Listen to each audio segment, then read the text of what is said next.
পশ্চিমবঙ্গের সমগ্র শিক্ষা অভিযানের যে 11টা উইংস 12টা উইংস আমরা একত্রিত হয়েছিলাম। আপনারা ইতিমধ্যে খবর পেয়েছেন যে স্কুল এডুকেশন ডিপার্টমেন্টের সেক্রেটারি, প্রিন্সিপাল সেক্রেটারি তিনি আমাদেরকে ডেকেছিলেন, যে খুব স্বাভাবিকভাবে আমাদের মনে হয়েছিল সদর্থক আলোচনার ক্ষেত্র প্রস্তুত হবে। সেই জায়গা বা সেই ক্ষেত্র থেকে আমরা কি পেলাম সেটা আমরা বিস্তারিত বলবার জন্য এবং কতটা আশাহত হয়েছি এবং এই নিয়ে আমি প্রথমেই বলবার জন্য দেবশ্রী ম্যাডামকে অনুরোধ করছি। দেবশ্রী ম্যাডাম, আপনি বলুন। সকল সাথীদের, পার্শ্ব শিক্ষক এবং পার্শ্ব শিক্ষিকারা যারা রয়েছেন, দীর্ঘদিন এই বঞ্চনার মাটি হাজারো ঘাম ঝরিয়ে আমরা নিজেদেরকে শিক্ষাক্ষেত্রে উৎসর্গ করেও যে বঞ্চনার শিকার হয়েছি, কিন্তু বঞ্চনা করলে ভুল হয়। আজ এটা অপমান এবং জীবন যন্ত্রণা বেঁচে থাকার লড়াই আমরা দাঁড়াতে বাধ্য হচ্ছি বারবার। সেই জায়গায় দাঁড়িয়ে আমরা সকল পার্শ্ব শিক্ষক পার্শ্ব শিক্ষিকাদের আন্দোলনের ডাক দিচ্ছি। আমরা অনেক আন্দোলনের পথে হাঁটতে হাঁটতে আজও আমরা আমাদের সেই সঠিক সমাধানে এসে পৌঁছতে পারিনি। আমি ব্যক্তিগতভাবে নিজে একজন ক্যান্সার পেশেন্ট 2019 সাল থেকে। সেই লড়াই আমার শরীরে চলছে এবং মনের মধ্যে চলছে সামাজিক এবং চারপাশের পারিপার্শ্বিক পরিস্থিতির যে সংগ্রাম, যে লড়াই। আমার অধ্যবসায়, আমার শিক্ষকতা জীবনের এতদিনের যে নিষ্ঠা সহকারে নিজেকে উৎসর্গ করার বছরগুলোকে আমি হারিয়েছি, সেখানে আমি সত্যি হেরে গেছি। কিন্তু হেরে যাওয়ার কাছে আমি মাথা নত করবো না, বা আমরা কেউই মাথা নত করবো না। আমরা প্রত্যেকে, আমি একা নই, আমরা প্রত্যেকে যারা পার্শ্ব শিক্ষক পার্শ্ব শিক্ষিকারা রয়েছি, তারা প্রত্যেকে অক্লান্ত পরিশ্রম করে আসছি আমাদের কর্মজীবন। তাই এই কঠিন পরিস্থিতি যখন আমাদের সামনে এটাই প্রমাণ করলো যে 1000 টাকা ভিক্ষা, সেই ভিক্ষার অপমানের বিরুদ্ধে আমরা প্রতিবাদ চাই। শুধু মনের মধ্যে রাগ পুষে রেখে বিভিন্ন জায়গায় বিচ্ছিন্নভাবে ক্ষোভ দেখিয়ে আমরা সমাধান খুঁজে পাবো না। একটাই রাস্তা, আমাদের পথে নামতে হবে। আন্দোলনের মাটি, এই আন্দোলনের মাটিতে অনেক সুযোগ্য নেতা নেত্রী রয়েছেন যারা বিগত দিনে তাদের কর্মকুশলতার, তাদের আত্মত্যাগের পরিচয় দিয়েছেন। প্রত্যেককে আমি শ্রদ্ধা জানিয়ে বলছি, প্রত্যেকে আসুন। পার্শ্ব শিক্ষিকাদের আমি বিশেষ করে বলছি, কারণ একটি মহিলার প্রচন্ড সংগ্রাম থাকে, লড়াই থাকে। আমরা পুরুষ শাসিত সমাজ, সেটা প্রত্যেকে মুখোমুখি হই। আর জীবিকার তাগিদে এবং জীবন যন্ত্রণা থেকে মুক্তির জন্য আগামী 23শে ফেব্রুয়ারি পিএনবি মোড়ে বেলা 12টার সময় সকলকে আহ্বান জানাচ্ছি।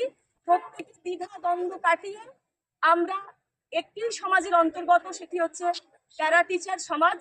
সেই পার্শ্ব শিক্ষক পার্শ্ব শিক্ষিকারা সবাই একত্রিত হতে চায় পিএনবি মোড়ে বেলা 12টায়। পরবর্তীতে এখন বলবেন যারা রয়েছেন এখানে। আমি এই মুহূর্তে ধন্যবাদ ম্যাডামকে। আমি এই মুহূর্তে আব্দুল হালিমকে তার সংক্ষিপ্ত বক্তব্য রাখার জন্য বলছি। সকল রাজ্যের শিক্ষক শিক্ষিকাদেরকে জানানো যাচ্ছে যে আজকের যে আমাদের বসার ছিল বিকাশ ভবনে, তো সেখান থেকে আমরা বসার পরে আধিকারিকদের কাছ থেকে যেটুকু সহযোগিতা পেয়েছি, তাদের পরিষ্কার বক্তব্য যে আমরা একজনও কোনো নেগেটিভ নোট দিইনি, পাঠাইনি। তারপরেও আপনাদের ফাইলটি সব ঠিকঠাক করে পাঠানোর পরেও সেই ফাইলের যে ভালোভাবে আমাদেরকে খেয়ে পরে বাঁচার যতটুকু দরকার ততটুকু আমরা দিয়ে পাঠিয়েছিলাম, সেটা না নষ্ট করা হয়েছে, সেটা না ফিরে এসেছে, অথচ জিনিসটাকে বাদ দেওয়া হয়েছে। তাই আমাদের এই মুহূর্তে যে 1000 টাকার ভাতা দেওয়া হয়েছে, আমরা 20 থেকে 22 বছর চাকরি করে ভাতা কেন নিতে যাব, যেখানে আমরা পরিষ্কারভাবে এই সরকারের নির্বাচন থেকে শুরু করে সমস্ত কিছু, এসআইআর থেকে শুরু করে যত সরকারি কাজ আছে, সমস্ত সরকারি কাজ পুরোপুরি পরিপূর্ণ 100% আমরা করে থাকি। সেই জায়গা থেকে আমরা এই ভিক্ষাবৃত্তি ভাতা আমরা চাই না, আমরা নিই না, আমরা নেব না। আমাদের 20-22 বছর পরে যেখানে আমাদের পে স্ট্রাকচার দিয়ে মিনিমাম আমাদের ছেলে মেয়েদের শিক্ষার ব্যবস্থা, খাওয়া দাওয়ার ব্যবস্থা যেহেতু যতটুকু দরকার ততটুকু না দিয়ে তিনি সমস্ত জায়গায় তিনি দিয়েছেন, সেটা সাধুবাদ, সেটা খারাপ নয়। কিন্তু আমরা যারা সত্যিকারের প্রাপ্য, আমরা যারা সত্যিকারের, এটা আমাদের অধিকার, সেই অধিকার আমাদের বঞ্চিত করেছে অধিকার থেকে। সেই বঞ্চিত অধিকার পাওয়ার জন্য আপনারা বাড়িতে বসে হোয়াটসঅ্যাপে বা আপনারা বাড়িতে বসে ফেসবুকে বড় বড় ছোট বড় মাঝারি ভালো মন্দ কথা না বলে আপনারা 23 তারিখে পিএনবি মোড়ে প্রত্যেকে উপস্থিত হবেন। আর হতাশায় নিমজ্জিত না হয়ে নিজের অধিকার সঠিকভাবে বুঝে নেবার জন্য প্রত্যেককে আহ্বান করছি। সারা পশ্চিমবঙ্গের সকলেই আপনারা সাড়া দিয়ে চলে আসুন। আপনারা দেখতে পাচ্ছেন আজকের আমরা কোনো সংগঠন, নির্দিষ্ট সংগঠন নয়, আজকের আমরা সকলেই এক, আমরা সকলেই বঞ্চিত। তাই আপনাদের কাছে হাত জোড় করে শেষবারের মতো অনুরোধ করছি, আমরা কোনো দল নয়, আমরা কোনো বিশেষ সংগঠন নয়, পুরোপুরি আমাদের সঠিক পাওনা পাওয়ার জন্য প্রত্যেককে এখানে উপস্থিত হয়ে যা বলার বলবেন, তারপরে আপনাদের পরামর্শ আমরা শুনবো। এইটুকু বলে আমি আমার সংক্ষিপ্ত কথা শেষ করলাম। আমি এবার শামীম আক্তারকে বলবার জন্য অনুরোধ করছি। আসলে খুব আক্ষেপের বিষয় এবং দুঃখের বিষয়। আপনারা খুব ভালো করে জানেন যে আগামী 19 তারিখ থেকে মাহে রমজান শুরু হচ্ছে। এটা আমাদের কাছে একটা পবিত্রতা, মানে বিশেষ করে সংখ্যালঘু ভাইদের কাছে অত্যন্ত পবিত্র একটা মাস আসছে। কিন্তু দুঃখের বিষয়, সংখ্যালঘুদের প্রতি মাননীয় মমতা বন্দ্যোপাধ্যায়ের মুখ্যমন্ত্রী হিসেবে যে সংখ্যালঘু পীড়িত বলতে পারেন, স্নেহ বলতে পারেন, ভালোবাসা বলতে পারেন, সেই ভালোবাসাটা উপচে পড়ে অন্য জায়গায়। কিন্তু এই যে এখানে সংখ্যালঘু ভাইয়েরা, যারা বোনেরা রয়েছে, তাদের জন্য যে একটা দেখভাল করার দায়িত্ব, তাদের যে কেয়ার নেওয়ার দায়িত্ব, সেই কেয়ার থেকে আমরা দেখতে পাচ্ছি যে কোনো রকম ভাবে কেয়ার নিচ্ছেন না। তাই সেই জায়গায় দাঁড়িয়ে আমাদেরকে এই রাজপথে ইফতার করতে হবে, রাজপথে আমাদেরকে সেহরি খেতে হবে, রাজপথেই আমাদেরকে তারাবির নামাজ আদায় করতে হবে। এটা মুখ্যমন্ত্রী চাইছেন যখন, তখন আমরা এটা করতে প্রস্তুত হচ্ছি। এটা আপনারা জেনে রাখবেন, আমরা করতে প্রস্তুত। যদি উনি মনে করেন যে না, এই সংখ্যালঘু ভাইদের এই যে এটা অধিকার, এই অধিকার থেকে তাদেরকে বঞ্চিত করা হয়েছে, তাহলে তিনি ভাববেন যে তাদের মানে যে বঞ্চনা, সেই বঞ্চনাটা কিভাবে উপশম করা যায়, সেটা তিনি ভাববেন এই কয়েকদিনের মধ্যে। আমরা আগামী 23 তারিখ থেকে আমরা পিএনবি মোড় থেকে আমরা বিকাশ ভবনের দিকে আবার আমরা আসছি।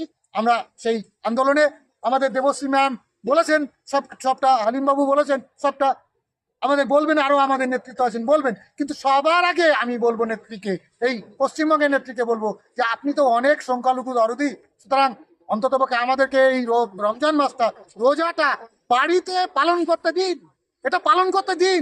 এটা আমাদের অধিকার, এই অধিকার থেকে আমাদেরকে বঞ্চিত করবেন না। আর যদি বঞ্চিত করেন, তাহলে মনে রাখবো যে আপনার মধ্যে কোনো রকম ভাবে এই সংখ্যালঘুদের প্রতি কোনো দায়বদ্ধতা নেই, বা সংখ্যালঘুদের প্রতি কোনো রকম আপনার কোনো ফিলিংসই নেই। এই জায়গায় দাঁড়িয়ে আমার আর কিছু বলার নেই। যদি তিনি মনে করেন যে আন্দোলন করুক, তাহলে আমরা আন্দোলন করব। এই রমজান মাসেই আমরা আন্দোলন করব। এখানেই সেহরি, ইফতার, তারাবি সবকিছুই হবে। ধন্যবাদ।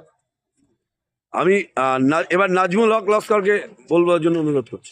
নমস্কার। পশ্চিমবঙ্গের সমগ্র শিক্ষা মিশনে কর্মরত সকল শিক্ষক ও শিক্ষাকর্মী যারা আছেন, আজকের এই লাইভের মাধ্যমে আপনাদের কাছে এটুকু বলতে চাই যে আপনারা জানেন যে বিগত দিনের লড়াইয়ের ধারাবাহিকতা রেখে বিগত 10ই ফেব্রুয়ারি আমরা যে কর্মসূচি করেছিলাম, রাস্তায় নেমেছিলাম ঐক্যবদ্ধ লড়াইয়ের মধ্য দিয়ে। প্রিন্সিপাল সেক্রেটারি আমাদের সঙ্গে কথা বলার তিনি একটা স্পেস দিয়েছিলেন এবং সেই স্পেসের মাধ্যমে আজকে আমরা এসেছিলাম যথারীতি, এবং আমরা বড় আশা নিয়ে এসেছিলাম যে সেখান থেকে একটা আমরা সদর্থক বার্তা পাবো।